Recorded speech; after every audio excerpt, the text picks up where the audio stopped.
ابھی میں چارپائی کی طرف ہی بڑھی تھی کہ ایک دم مجھے اپنے بالوں میں کچھ محسوس ہوا، جیسے کسی نے بہت بے دردی سے میرے بال مٹھی میں پکڑ کر مجھے اپنی طرف کھینچا ہو۔ میں نے جیسے ہی مڑ کر پیچھے دیکھا تو میری ساس میرے بال مٹھی میں جکڑے کھڑی تھیں۔ اس نے مجھے کسی اچھوت کی طرح خود سے دور پھینکا۔ میں جا کر دروازے کے پاس گری۔ میں دوبارہ اٹھ کر چارپائی کی طرف بڑھنے لگی تو میری ساس نے مجھے بازو سے پکڑ کر اپنی طرف موڑا۔ ان کے اگلے عمل نے میرے 14 طبق روشن کر دیے۔ انہوں نے اپنی پوری قوت لگا کر میرے منہ پر پے در پے کئی تھپڑ مارے اور تھپڑ مار کر میرا منہ لالو لال کر دیا۔ گال سوج گئے اور ہونٹ کا کنارہ پھٹ گیا۔ اس سے خون بہنے لگا۔ میں ان کے اس عمل پر حیران کھڑی رہ گئی۔ ابھی میں اس جھٹکے سے ہی نہ سنبھل پائی تھی کہ ان کی بات نے تو میرے پیروں تلے سے زمین کھینچ لی۔ وہ کہہ رہی تھیں کہ میری نظروں کے سامنے سے دور ہو جاؤ، تم قاتل ہو میرے بیٹے کی، تم نے میرے بیٹے کو مار دیا، اس کی جان لے لی۔ جب سے میری بیٹے کی زندگی میں آئی ہو، اس کی زندگی جہنم بن گئی ہے، پھر بھی تیرے کلیجے میں ٹھنڈک نہیں پڑی جو تو نے اس کی جان لے لی۔ میں نے ان کے آگے ہاتھ جوڑ دیے اور کہا کہ میں نے تو کچھ نہیں کیا، میں نے ان کی جان نہیں لی، میں ایسا کیوں کروں گی؟ وہ میرے شوہر تھے، پلیز مجھے ان کے پاس جانے دیں، ایسا نہ کریں۔ لیکن میری ساس پر میری کسی فریاد کا اثر نہ ہوا۔ انہوں نے مجھے بازو سے پکڑا اور دروازے کے پاس لے گئیں اور دروازہ کھول کر مجھے گھر سے باہر دھکا دے دیا۔ میرے اوپر ظلمتوں کے پہاڑ ٹوٹ پڑے تھے، ایک شوہر سے جدائی اور دوسرا گھر سے بھی بے گھر کر دی گئی۔ میں دروازے کے ساتھ لگ کر کھڑی ہو گئی۔ میں کافی دیر تک دروازہ کھٹکھٹاتی رہی، لیکن اندر والے سارے ہی پتھر دل ہو گئے۔ میں ٹوٹے ہوئے دل کے ساتھ روڈ پر چلنے لگی۔ میرا اور کوئی ٹھکانہ نہیں تھا۔ جاتی بھی تو کدھر جاتی؟ اچانک مجھے ایک عورت کی آواز سنائی دی۔ وہ کہہ رہی تھی کہ اللہ کے نام پر کوئی میری مدد کرو، میرا بچہ 2 دن سے بھوکا ہے، کوئی تو میری مدد کر دے، مجھ پر رحم کرے۔ میں نے اپنے ہاتھ میں موجود نوٹ کی طرف دیکھا۔ میرے پاس صرف 1000 کا ہی نوٹ تھا۔ میں نے وہ نوٹ اس عورت کو دیا۔ اس کی گود میں ایک چھوٹا بچہ تھا جو رو رہا تھا، شاید اس کو بہت بھوک لگی تھی۔ اس عورت نے میری طرف دیکھا اور کہا، بیٹی کہاں جا رہی ہو؟ کیا تم بھی دکھی ہو؟ میں نے اس کی بات پر چونک کر ادھر ادھر دیکھا۔ میں بے دہانی میں اپنے گھر سے بہت دور نکل آئی تھی۔ اس عورت نے کہا کہ اللہ تیرا بھلا کرے، تیری ساری مشکلیں آسان کرے، تو سدا سکھی رہے، ایسے سڑک پر نہ پھر، جا اپنے گھر چلی جا۔ میں نے کہا کہ میرا کوئی گھر نہیں، میں بے آسرا ہوں۔ اس نے کہا کہ تو بے آسرا نہیں ہے، تو بہت جھلی ہے، جا تو اپنے گھر چلی جا، تیرا گھر تیری راہ دیکھ رہا ہے، تیرے پاس تو سب کچھ ہے، پھر تو سڑکوں کی خاک کیوں چھان رہی ہے؟ تو ملکہ ہے، جا اپنے محل میں جا اور اپنا گھر سنبھال، وہاں تجھے ایسی خوشی ملے گی کہ تو حیران رہ جائے گی۔ میں بڑی حیران ہوئی، اس گھر میں تو میرے شوہر کا جنازہ رکھا ہے، وہاں مجھے کون سی خوشی مل سکتی ہے؟ میں تجسس کے مارے گھر کی طرف بڑھ گئی اور سوچا کہ آخر وہاں جا کر دیکھوں تو صحیح کہ کون سی خوشی ہے، اور خوشی نہ بھی صحیح، ایک دفعہ پھر اپنے ساس کے پیروں میں گر جاؤں گی۔ ہو سکتا ہے کہ ان کو مجھ پر رحم آ جائے اور مجھے میرے شوہر کا آخری دیدار کرنے دے دیا جائے۔ اتنے میں اپنے گھر کے دروازے پر آ گئی۔ میں نے دھڑکتے دل کے ساتھ دروازہ کھٹکھٹایا۔ آگے جو منظر مجھے دیکھنے کو ملا، اس سے تو میں ایک دم سناٹے میں آ گئی۔ میرے پورے جسم پر کپ کپی طاری ہو گئی۔ میں اپنی جگہ پر کھڑی شل ہو چکی تھی۔ میں اندر کا منظر دیکھ کر حیرت سے گنگ رہ گئی۔ میرا نام نائلہ ہے، میں کراچی کے علاقے ڈیفینس میں رہتی ہوں۔ میرے ساتھ میرے شوہر اور ساس رہتی ہیں۔ میرا ایک 7 سال کا بیٹا بھی ہے۔ میری عمر 32 سال ہے۔ یہ بات اس وقت کی ہے جب میں 21 سال کی تھی اور شہر کے مہنگے کالج میں زیر تعلیم تھی۔ مجھے پڑھائی میں کچھ خاص دلچسپی نہ تھی، لیکن والد صاحب کی سخت طبیعت کے باعث مجبوری میں پڑھ رہی تھی۔ میرے والد صاحب ایک مشہور بزنس مین تھے۔ ان کا امپورٹ ایکسپورٹ کا بزنس تھا، لیکن ان کا رویہ شروع سے ہی سخت تھا۔ میں نے اپنی پوری زندگی میں انہیں کبھی بھی مسکراتے ہوئے نہ دیکھا تھا۔ وہ ہر وقت ہی غصے میں رہتے۔ ایسا نہیں تھا کہ اس کی کوئی وجہ تھی، ان کی قدرتی طبیعت ہی ایسی تھی۔ غصہ ان کی فطرت میں تھا۔ میں ان کی اکلوتی اولاد تھی، لیکن پھر بھی کبھی انہوں نے مجھ سے پیار سے بات نہیں کی، اور وہ میری ہر چھوٹی سے چھوٹی اور بڑی سے بڑی ضرورت کا خیال رکھتے۔ لیکن میں ان کے غصے سے سخت خائف تھی۔ میں اور میری ماں ہمیشہ پھونک پھونک کر قدم رکھتے تھے، اور اس چیز کا خاص خیال رکھا جاتا کہ کوئی بھی بات ان کی مرضی کے خلاف نہ ہو۔ میری ماں بھی ایک ویل ایجوکیٹڈ خاتون تھیں۔ وہ میری والد کی طبیعت کے برخلاف انتہائی صوبر، شفقت اور مہربان تھیں۔ مجھے باپ کے رویے نے متنفر کر دیا۔ حد سے زیادہ سختی بھی انسان کو باغی بنا دیتی ہے۔ میرے ساتھ بھی کچھ ایسا ہی ہوا۔ اس دن میں جب کالج سے گھر واپس آئی تو ہمارے ڈرائنگ روم میں والد صاحب کے بزنس پارٹنر اپنی فیملی کے ساتھ بیٹھے ہوئے تھے۔ والد صاحب کے بزنس پارٹنر اکثر گھر آتے رہتے تھے۔ میں نے کھانا کھایا اور سو گئی۔ شام میں اٹھی تو ماں نے بتایا کہ تمہارے باپ نے تمہارا رشتہ اپنے بزنس پارٹنر کے بیٹے کے ساتھ طے کر دیا ہے۔ اس جمعے کی شام تمہارا نکاح ہے اور رخصتی بھی ہے۔ مجھے ایسے لگا جیسے کسی نے میرے تن بدن میں آگ لگا دی ہو۔ میں نے احتجاج کرنے کی کوشش کی تو ماں نے کہا کہ خبردار کوئی الٹی سیدھی حرکت کی۔ تم اچھی طرح سے اپنے باپ کے غصے سے واقف ہو، اس لیے کوئی ہنگامہ کر کے اپنے اور میرے لیے کوئی مشکل نہ بنانا۔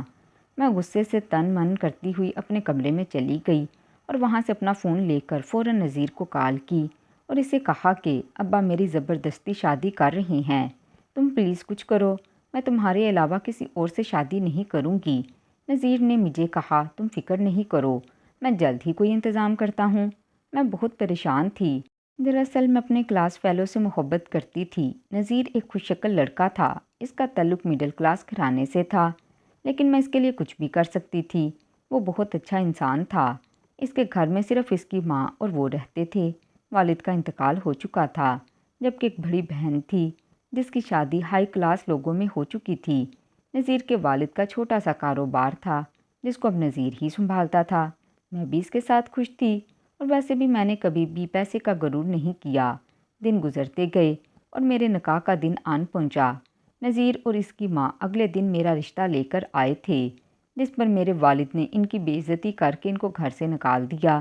اس کے بعد سے انہوں نے میرا کالج جانا بھی بند کر دیا اور میرے سے موبائل بھی لے لیا۔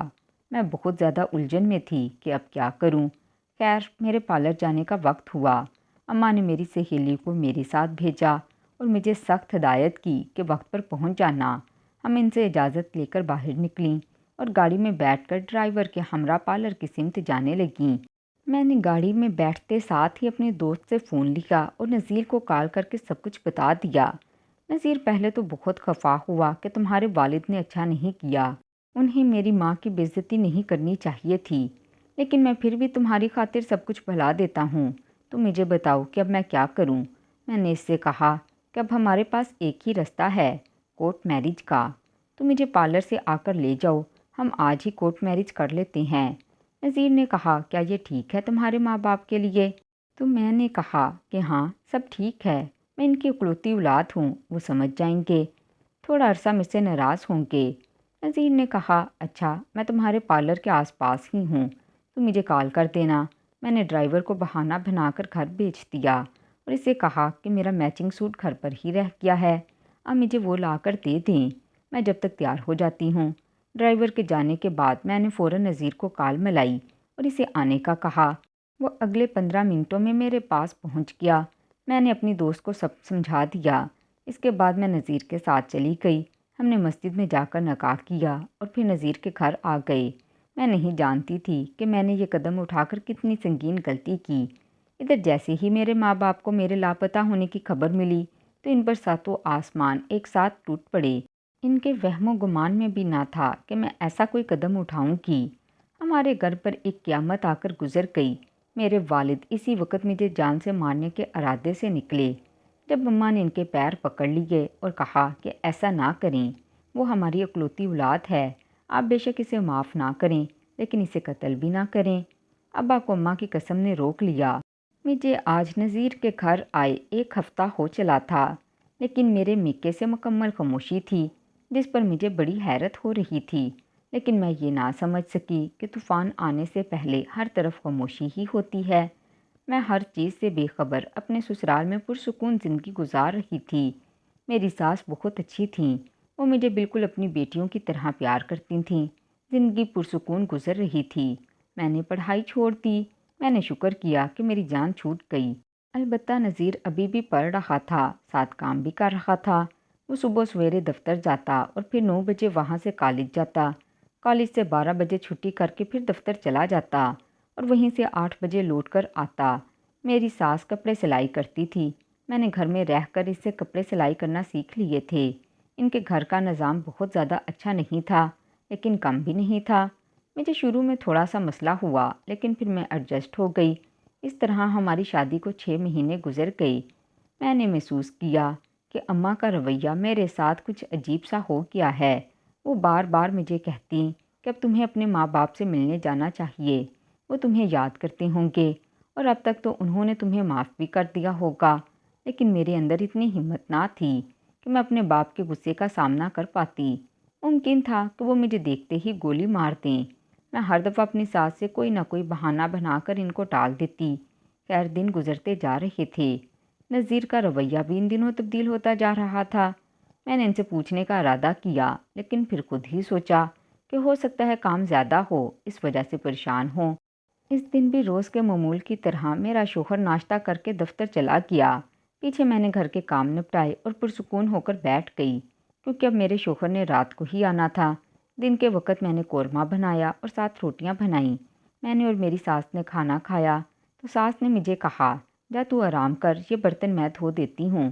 میں نے کہا، نہیں میں دھو لوں گی۔ تو اس نے کہا، 2 برتن ہیں، کچھ دیر کے لیے تو سو جا۔ میں چاروں ناچار ان کی بات مان گئی اور کمرے میں آ کر لیٹ گئی۔ ابھی کچھ ہی دیر گزری تھی کہ دروازے پر دستک ہوئی اور ساتھ ہی میرے شوہر کی موٹر سائیکل کی آواز سنائی دی۔ مجھے بڑی حیرت ہوئی کہ آج وہ جلدی آ گیا۔ میں نے جا کر دروازہ کھولا۔ اتنے میں میری ساس بھی باہر آ کر تخت پوش پر بیٹھ گئی۔ اس نے میرے شوہر سے جلدی آنے کی وجہ پوچھی تو اس نے کہا کہ آج کالج سے چھٹی تھی، دفتر میں بھی کچھ خاص کام نہ تھا، اس لیے جلدی آ گیا۔ میں نے شوہر کو کھانا دیا اور چائے لینے اندر چلی گئی۔ واپس آئی تو میرا شوہر مر چکا تھا۔ میں یہ منظر نہ دیکھ پائی اور بے ہوش ہو گئی۔ جب ہوش آیا تو صبح ہو گئی تھی۔ میں نے اپنے شوہر کے جنازے کے پاس جانا چاہا تو ساس نے مجھے کہا، تم قاتل ہو۔ اس نے مجھے گھر سے باہر نکال دیا۔ میں سڑک پر چلتی جا رہی تھی جب مجھے ایک عورت کی آواز آئی۔ اسے مدد کی ضرورت تھی تو میں نے اس کی مدد کی۔ اس نے مجھے گھر جانے کا کہا اور کہا کہ تجھے ایسی خوشی ملے گی جو آج تک کسی عورت کو نہیں ملی۔ میں تجسس کے ہاتھوں مجبور ہو کر گھر پہنچی۔ جیسے ہی دروازہ کھولا تو میرے اوزان خطا ہو گئے۔ دروازہ کھولتے ساتھ ہی میرے اوپر پھولوں کی بارش ہونے لگی۔ گلاب کی تازہ پتیاں میرے اوپر مسلسل گر رہی تھیں، جن سے تازہ تازہ مہک آ رہی تھی۔ میں نے نظر اٹھا کر دیکھا تو میرے شوہر کا جنازہ غائب تھا، ساتھ ہی سارے لوگ بھی غائب تھے۔ گھر کو پھولوں کی مدد سے سجایا گیا۔ میرے پاؤں کے نیچے بھی ڈھیر ساری پتیاں بچھا کر اندر پہنچنے تک کا ایک رستہ بنایا گیا۔ میں بڑی حیران ہوئی کہ یہ سب کیا ہے۔ یہ تو ماتم والا گھر تھا، یہاں تو ماتم ہونا چاہیے تھا، پھر یہ سب کیا ہے؟ میرے شوہر کا جنازہ کہاں گیا؟ میری ساس کہاں ہے؟ مجھے کچھ سمجھ نہیں آ رہا تھا۔ میں ان پھولوں کی پتیوں پر سے گزرتے ہوئے اندر کی طرف بڑھی۔ میری ساس کے کمرے سے باتوں کی آوازیں آ رہی تھیں۔ اندر سے آنے والی آوازیں سن کر مجھے اپنے کانوں پر یقین نہ آیا۔ مجھے اس عورت کی باتیں سچی لگنے لگیں۔ اس نے صحیح کہا تھا کہ میں بے آسرا نہیں، بھولی اور کم عقل ہوں۔ میرے ناک کے نیچے اتنی گھنونی سازش رچائی گئی، لیکن میں بے خبر رہی۔ کیسے محبت کی آڑ میں میرے ساتھ اتنا گندا کھیل کھیلا گیا۔ مجھے بے تحاشا خود کی کم عقلی پر غصہ آیا۔ میں نے کیسے ایک شخص کو اتنا موقع دے دیا کہ وہ آ کر میری زندگی سے کھیل کیا۔ میری ساس میرے شوہر سے کہہ رہی تھی کہ ساری تیاری ہو گئی، تم جاؤ اور اسے کہیں سے بھی ڈھونڈ کر لاؤ۔ میرے شوہر نے کہا، میں تو اس کی نظر میں مر چکا ہوں، وہ کیسے آئے گی میرے ساتھ؟ تو میری ساس نے کہا، وہ بہت بھولی ہے، تم اس کے سامنے کوئی بہانہ کر دینا، کہہ دینا میں بے ہوش تھا، تم لوگوں نے مردہ سمجھ لیا، میں کیا کر سکتا ہوں؟ کچھ بھی کرو، کسی بھی قیمت پر اسے واپس لے کر آؤ۔ تم جانتے ہو نا جس مقصد کے لیے اس سے شادی کی تھی وہ اب جا کر پورا ہوا ہے۔ اب اسے ایسے ہی تو نہیں جانے دے سکتے۔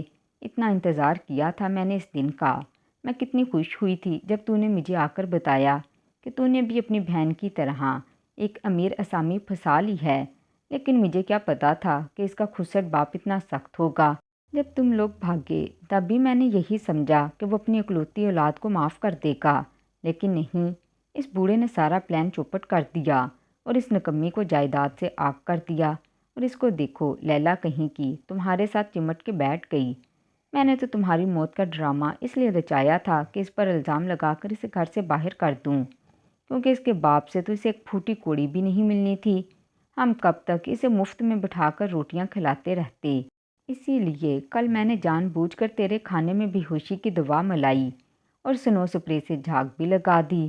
اور خون کا کیا، بس یہ ذرا سا کٹ لگا، تیرا ناک اور منہ خون سے بھر گیا۔ میں حیرت سے بت بنی ان کی باتیں سن رہی تھی، پر اگلی بات سن کر تو مجھے یوں لگا کہ جیسے قیامت تو اب آئی ہے۔ پہلے تو بس چھوٹے موٹے جھٹکے تھے، میری ساس کی اگلی بات نے تو میرے پورے جسم سے ہی جان نکال دی۔ میں بے دم ہو کر فرش پر گری۔ میرے شوہر اور ساس نے جب کچھ گرنے کی آواز سن کر دروازے کی طرف دیکھا تو یکلخت ان کے چہرے پر خوف کے سائے لہرائے۔ میرے شوہر نے مجھے اٹھا کر بستر پر ڈالا۔ جب مجھے ہوش آیا تو میرا شوہر کمرے میں بے چینی سے ٹہل رہا تھا۔ میں فوراً سے اٹھی اور کہا کہ مجھے میرے باپ کے گھر جانا ہے۔ میں اس کی کوئی بھی بات سنے بغیر باہر کی طرف بھاگ گئی۔ میں اپنے باپ کے گھر پہنچی تو سوگواریت ہی سوگواریت تھی۔ میرے والد ایک ہفتہ پہلے ہی گزر گئے تھے اور مرنے سے پہلے اپنی تمام جائیداد میرے نام پر کر گئے۔ میری ماں مجھے دیکھتے ہی میرے گلے لگ کر رونے لگی۔ یہی حال میرا بھی تھا۔ دراصل نذیر نے مجھ سے دولت کی لالچ میں شادی کی تھی۔ پہلے تو سب ٹھیک رہا، لیکن جب انہیں پتہ چلا کہ میرے باپ نے مجھے آگ کر دیا ہے تو ان کا دل میری طرف سے کھٹا ہو گیا۔ دونوں ماں بیٹے مجھے نکالنے کی وجہ ڈھونڈ رہے تھے۔ جب انہیں کوئی وجہ نہ ملی تو اپنے مرنے کا ڈرامہ رچایا اور مجھے گھر سے باہر کر دیا۔ پیچھے کسی کی منہ سے خبر سنی کہ میرے والد وفات پا گئے ہیں اور اپنی تمام جائیداد کا مالک اپنی اکلوتی اولاد کو بنا گئے ہیں تو خبر سنتے ہی میرا شوہر اٹھ بیٹھا۔ محلے والے کچھ ڈر گئے تو کچھ نے وجہ جاننے کی کوشش کی تو اس نے ایسے شو کیا جیسے اسے کچھ یاد نہیں۔ سب نے یہی سمجھا کہ ہماری غلطی ہے، ہم نے بے ہوشی کو موت سمجھ لیا۔ ایک ایک کر کے سارے لوگ وہاں سے چلے گئے۔ میری ساس اور میرا شوہر اب بھی مجھے واپس لانا چاہتے تھے تاکہ میری دولت اپنے نام کروا سکیں، لیکن میں نے فیصلہ کر لیا کہ کبھی بھی انہیں معاف نہیں کروں گی۔ شام کو میرے شوہر اور میری ساس میرے گھر آئے اور مجھ سے بے تحاشا معافیاں مانگیں، لیکن مجھ پر ان کی کسی بات کا اثر نہیں ہوا۔ وہ مایوس لوٹ گئے۔ اسی رات میرے شوہر کی بہن کو طلاق ہو گئی، جس پر اس نے خودکشی کر لی اور اپنی جان لے لی۔ یہ صدمہ میرے شوہر اور ساس کی زندگیاں بدل گیا۔ انہیں عقل آ گئی۔ میری ساس بیٹی کا صدمہ برداشت نہ کر سکی اور انہیں فالج کا اٹیک ہوا، جس کے بعد وہ مکمل بستر پر آ گئی۔ نذیر کی حالت بھی بہت خراب تھی۔ اس کی حالت دیکھ کر میرا دل تو خون کے آنسو روتا۔ چاہے اس نے جو بھی کیا، لیکن وہ میری محبت تھا۔ اسی محبت کے صدقے میں نے اسے معاف کر دیا۔ وہ دونوں اب بہت بدل گئی ہیں۔ ان کی زندگی سے دولت کی ہوس ختم ہو چکی ہے۔ 5 سال بعد اللہ نے مجھے ایک بہت خوبصورت بیٹے سے نوازا۔ اب میں مطمئن زندگی گزار رہی ہوں۔ دولت کی لالچ انسان کو اندھا کر دیتی ہے۔ وہ سنبھل تو جاتا ہے مگر ٹھوکر لگنے کے بعد۔ ناظرین، مزید اس طرح کے سبق آموز واقعات اور کہانیاں سننے کے لیے ہماری ویڈیو کو لائک کریں، شیئر کریں، اور اگر آپ نے ابھی تک ہمارے چینل کو سبسکرائب نہیں کیا تو پلیز سبسکرائب کر لیں۔ ملتی ہوں اگلی ویڈیو میں، تب تک اپنی دعاؤں میں یاد رکھیں۔ اللہ حافظ۔